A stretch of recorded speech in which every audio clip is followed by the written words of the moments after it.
Hello, everyone. My name is Victor Manuel Valdes. This has been my home parish for as long as I can remember. My family and I have been coming here for many years, and I have many fond memories of this place. And not too long ago, about 5 years ago, I entered St. Augustine Seminary. So what that means is that I'm currently in training to be a priest, and God willing, in about 4 years, I'll be serving you all as a priest for the Archdiocese of Toronto. So today, I wanted to talk with all of you about conscience, what conscience is, what it means.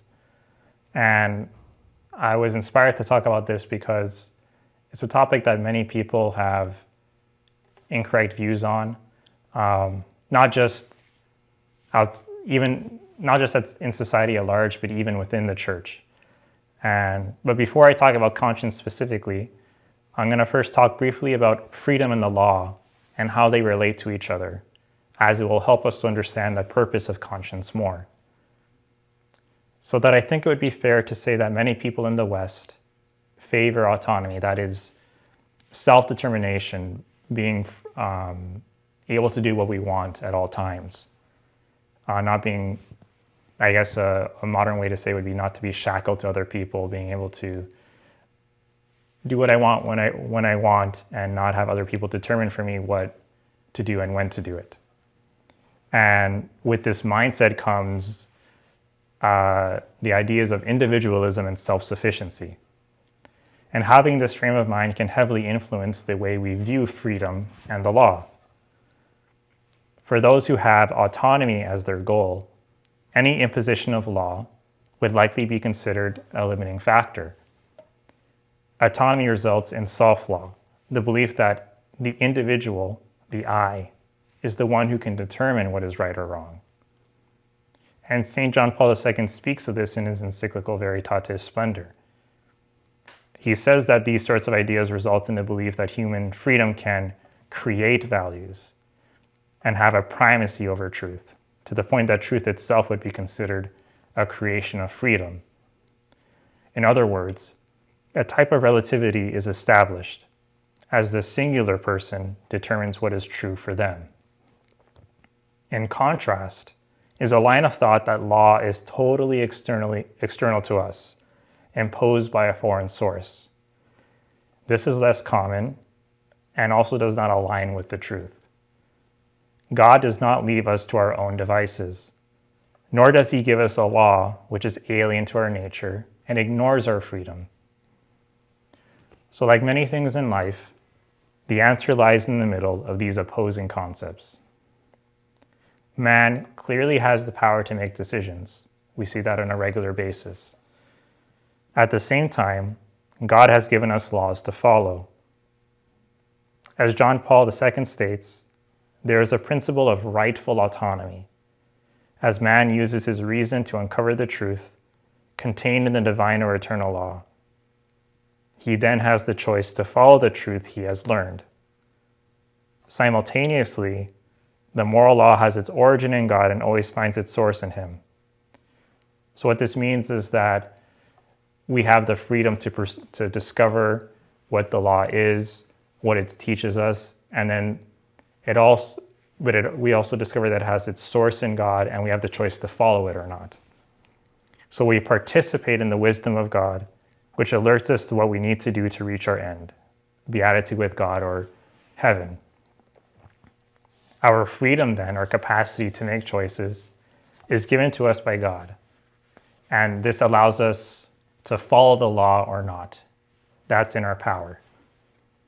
So a great analogy is the need for exercise and a good diet.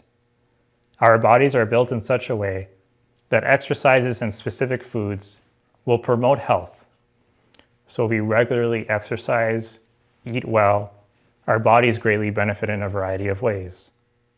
However, if we do not work out or eat poorly, our health will deteriorate. This will result in sickness, little energy, and other negative consequences. Our bodies, in a sense, have rules that need to be followed in order for them to be the best version of themselves. Similarly, the law God has given us is not arbitrary. He gave it to us not for the sake of limiting our freedom, that is, to limit what we can and can't do, but for the opposite, for actually promoting it. The law reveals to us what we are made for. It makes manifest what will foster human flourishing. And this leads us now to conscience.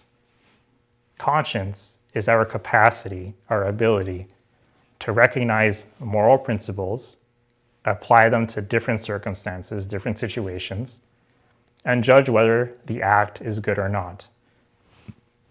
The church holds conscience in high esteem. It greatly values it. It is such an important part of who we are. The Catechism of the Catholic Church speaks on conscience, and it goes even so far as to say that when a person listens to his conscience, the prudent man can hear God speaking.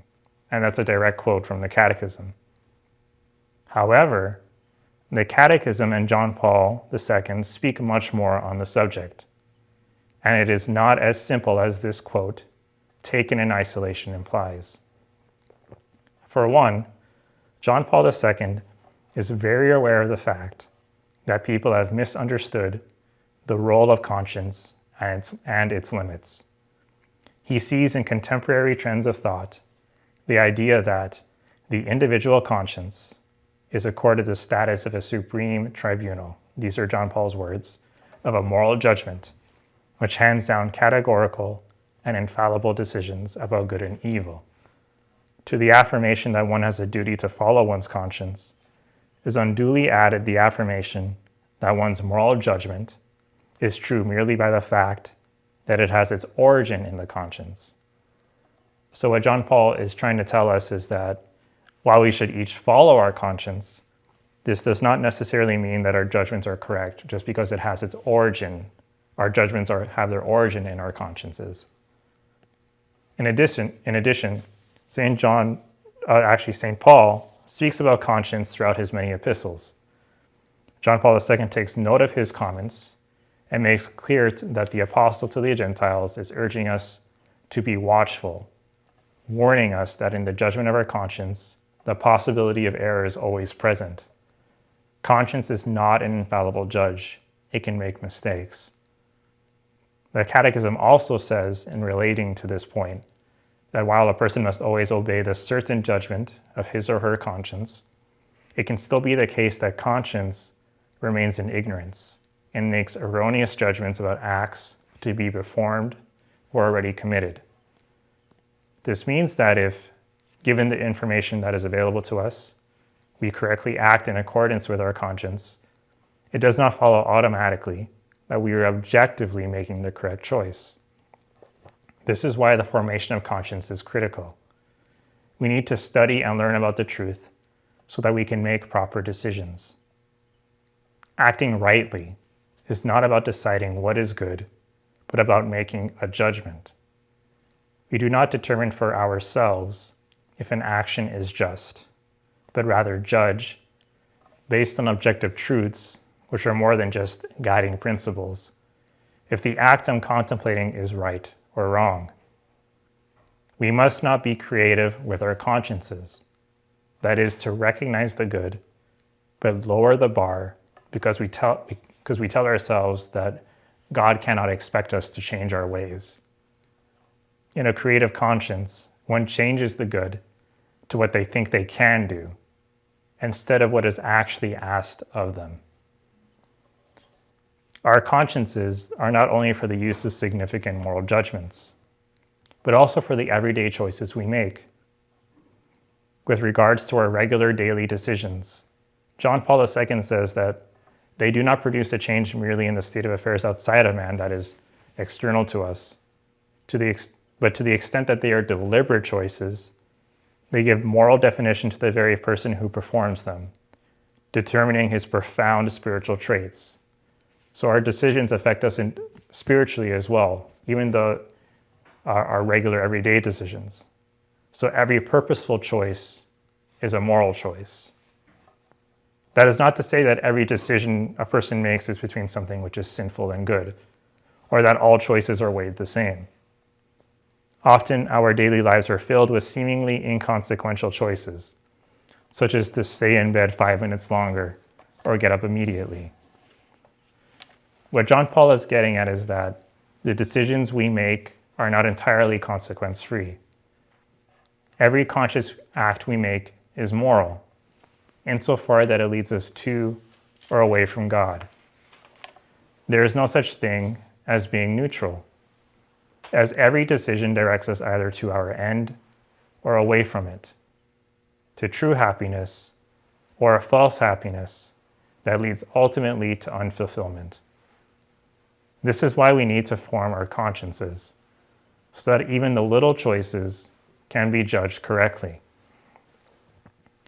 How do we form our consciences? A great way is to investigate why the church teaches what she does. When the church makes a pronouncement on something, that is, says that X is right or wrong, she does not do so arbitrarily. There are reasons for why God, through the church, says that X is wrong or that we should do Y. The church does not hide her reasoning away and often gives the logic behind her response in the documents she writes.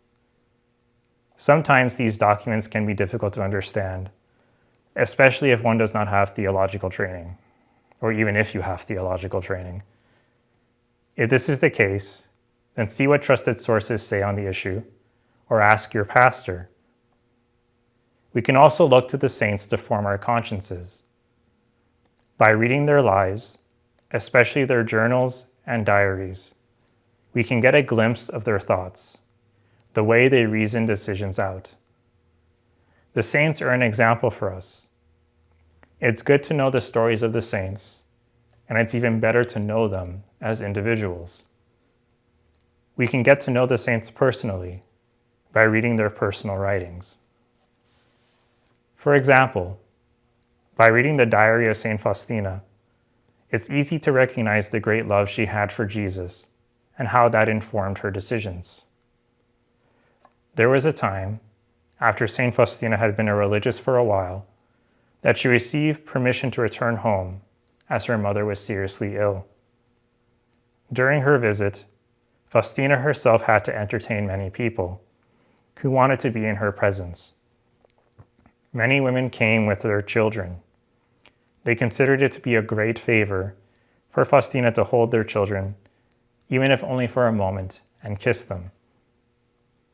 Faustina says that it was very difficult for her to do this, as the children were very unclean. She says that, and this is a direct quote from her, that in order to overcome my feelings and show no repugnance, I would kiss such a dirty child twice. One child in particular was clearly infected with some sickness and had pus in his eyes. Faustina says that her nature recoiled, but not paying any attention to anything, I took the child and kissed it twice, right on the infection, asking God to heal it.